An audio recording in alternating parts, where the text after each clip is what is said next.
একজন মহিলা আর তার 7-8 বছরের বাচ্চাকে নিয়ে বেরিয়ে আসে আত্মসমর্পণ করার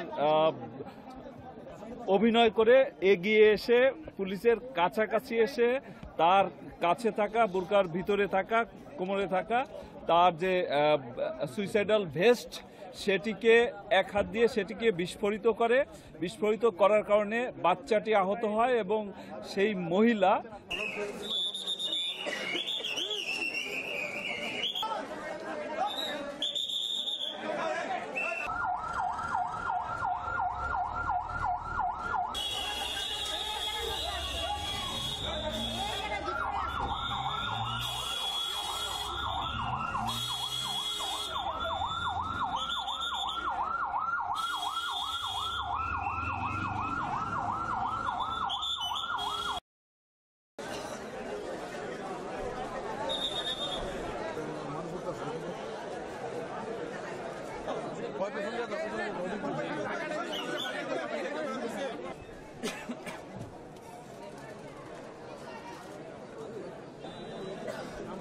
ঠিকই আছে